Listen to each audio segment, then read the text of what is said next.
శ్రీమాత్రే నమః శ్రీ గురుభ్యో నమః. తదుపరి మీనరాశి.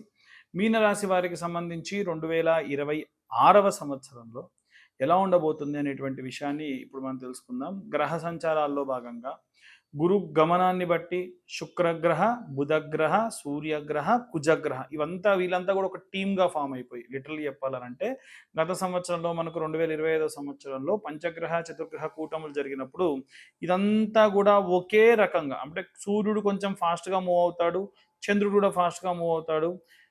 ఈ ఇందులో భాగంగా శుక్రుడు కాస్త ఆలస్యంగా, కుజుడు ఇంకొంచెం ఫాస్ట్గా మూవ్ అవ్వడము, వీళ్ళంతా కూడా ఒక గ్రహంలోకి ఒక రాశిలోకి ప్రవేశించడము, ఆ రాశి వారిని పీడించడము, అందులో అప్పటికే రాహువో శనో సంచారం చేస్తూ ఉండడం అవే జరుగుతూ ఉంది. కాబట్టి పోయిన సంవత్సరం ఎలా ఉంటుందో ఈ సంవత్సరము ఆల్మోస్ట్ అదే రకమైనటువంటి ఇబ్బందులు ఉండేటువంటి అవకాశం ఎక్కువగా కనిపిస్తూ ఉంది. అంటే పంచగ్రహ కూటమి, షష్టగ్రహ కూటమి లాంటివి జరిగినప్పుడు బయట సమాజంలో విపరీతమైనటువంటి పరిస్థితులు నెలకొనడము, ఇంకా చెప్పాలనంటే యుద్ధ వాతావరణంలో ఉన్నటువంటి పరిస్థితులలో మనకు రేట్లన్నీ పెరిగిపోవడం లాంటివి ఎలా జరుగుతాయో ఈ రాశి వారు కూడా ఆ రకమైన ఇబ్బందుల్లో ఉంటారు. ముఖ్యంగా చూసుకున్నట్టయితే ఏలినాటి శని ప్రభావం అప్పటికి సంవత్సరం ఆఖరి వరకు అంటే 2027 ఆగస్టు వరకు కూడా వీరికి ఇంకా ఏలినాటి శని ప్రభావం పూర్తిగా పూర్తయ్యేటువంటి సమయం. 2.5 సంవత్సరాలు అప్పటికి పూర్తవుతుంది. ఆలోపు ఈ సంవత్సరంలో మీరు గతంలో చూసినటువంటి 2025లో చూసిన ఇబ్బందులన్నీ ఆల్మోస్ట్ 2026లో చూస్తారు. కానీ అక్కడ మీరు అనుభవించినంత ఇక్కడ అనుభవించరు. ఎందుకంటే గతంలో మీకు ఆల్రెడీ ఇబ్బందులు జరిగినాయి, చాలా రకాలైన కష్టములు జరిగినాయి. కాబట్టి మీరు ఇప్పటికైనా కొంచెం జాగ్రత్తగా ఉండి ప్రశాంతంగా ఉంటే ఖచ్చితంగా ప్రశాంతమైన వాతావరణంలోనే ఉంటారు. అలా కాదు ఇంకా కూడా మనం యంగ్ పీపుల్ లాగా లేదా ఇంకా కూడా మనము ఉన్నటువంటి వారందరము కూడా ఎంగేజ్లో ఉన్న వాళ్ళు కూడా ఇంకా బాగా బండ్లు తోలుతాము, డ్రైవింగ్లు చేస్తామంటే వాహన ప్రమాదాలు జరుగుతాయి. విశేషంగా మనుషుల యొక్క ప్రాణాలకు ప్రమాదం వచ్చేటువంటి వాహన ప్రమాదాలు జరుగుతాయి.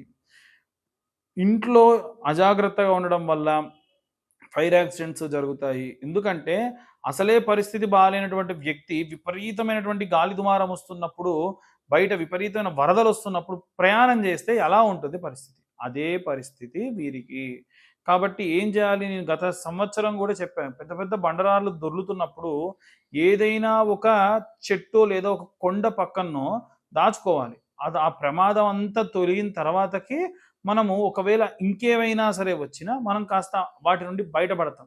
న్యూట్రల్గా లేకుండా మనుషులు ఏవైనా సరే విపరీతమైన భావజాలంతో, వారికి ఉన్నటువంటి ఎక్స్పీరియన్స్తో, వారికి ఉన్నటువంటి అనుభవంతో, వారికి ఉన్నటువంటి విద్యతో విద్వత్తుతో నేను అది చేస్తా ఇది చేస్తాను గట్టిగా మాట్లాడారు అనుకోండి, ఖచ్చితంగా దానివల్ల ఇంకా ప్రమాదము ఇబ్బందులే ఉంటాయి. కాబట్టి చాలా జాగ్రత్తగా ఆచి తూచి వ్యవహారం చెయ్యండి. అనవసరమైనటువంటి పదజాలాలు వాడడము, ఎక్కడైనా మీరు ఏదైనా మాట్లాడటము, పొరపాటున మాటలు దొల్లడము, పెద్దవారిని గౌరవించకపోవడము. ఎందుకంటే ఇవాళ రేపు టీనేజ్లో ఉన్నటువంటి పిల్లల్ని చూస్తూ ఉన్నాం.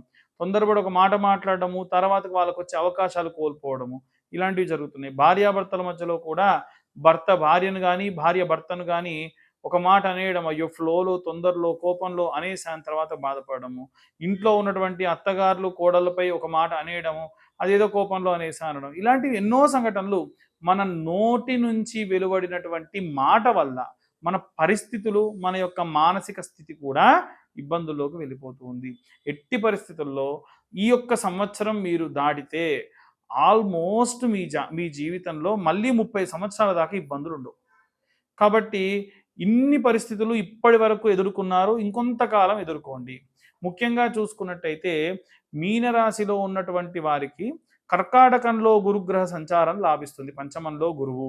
అలాగే ఎప్పుడైతే డిసెంబర్ తర్వాతి ప్రాంతంలో ఆల్మోస్ట్ డిసెంబర్ ప్రాంతంలో కన్యారాశిలోకి గురుగ్రహ సంచారం చేసినప్పుడు కూడా లాభిస్తుంది.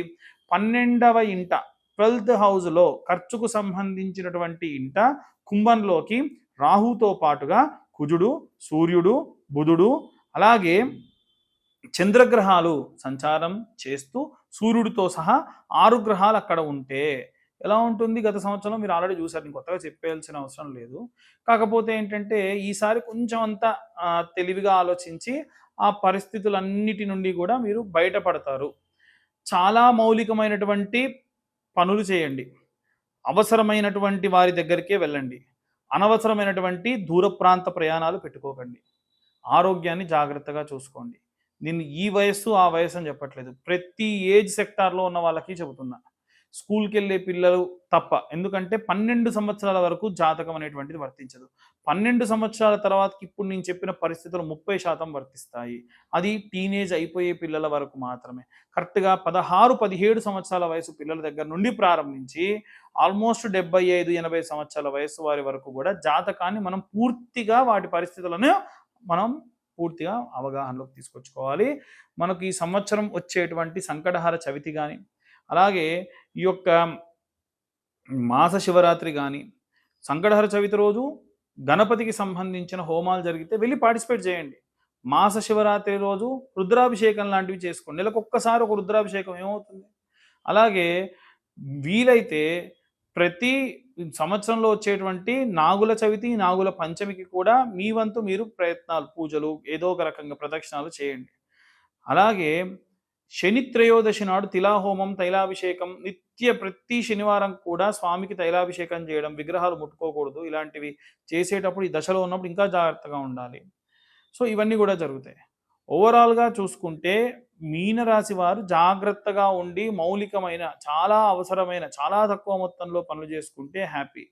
అలా కాదండి, మేమసలు ప్రపంచంలో మాకంటే మంచి బలవంతులు లేరు, అసలు మాకేటి ఎదురు అనుకుంటే ఎవ్వరు ఏం చేయలేరండి. దానికి తగ్గ పర్యవసానాన్ని అనుభవించాల్సిందే. నేను గత నెలలో కూడా చాలా మందికి చెప్పిన తర్వాతకి మీనరాశి వారికి రోడ్డుపై వెళ్తూ ఉంటే, వారి జాగాలో వాళ్ళు వెళ్తుంటే కూడా కారు కింద ఏ రాయో వచ్చి తగిలి తలకు తగులుతుంది, దెబ్బ తగులుతుందన్న ఈ సిచ్యువేషన్‌లో 10 మంది చెప్పారు. నువ్వు చెప్పింది నిజమయ్యా, చెప్పింది చెప్పినట్టుగా జరిగింది అని. కాబట్టి చాలా జాగ్రత్తగా మెసులుకోండి. ఇవన్నీ కూడా గోచార రీత్యా చెబుతున్నటువంటి విషయములు మాత్రమే. డీటెయిల్డ్‌గా జాతకం కావాలనుకుంటే మీ పేరు, మీ date of birth, time, place కింద ఉన్న నంబర్‌కి వాట్సాప్ చేయండి. ఈ సంవత్సరంలో ఎవరైతే జాతకం చెప్పించుకుంటారో వారికి 16 భావచక్రములతో 80 పేజీల జాతకము, అష్టక వర్గ, నవాంశ, దశ, అంతర్దశ, ఇదిలా 70, 80 పేజీల్లో జాతకము, ఏ సంవత్సరం ఏమవుతుందనేటువంటి విషయాలతో సహా మీతో క్లియర్‌గా ఒక 15, 20 నిమిషాలు మాట్లాడడము జరుగుతుంది. వాటికి గాను రూ. 2511 చార్జ్ చేయడము కూడా జరుగుతుంది. సర్వే జనా సుఖినో భవంతు. స్వస్తి.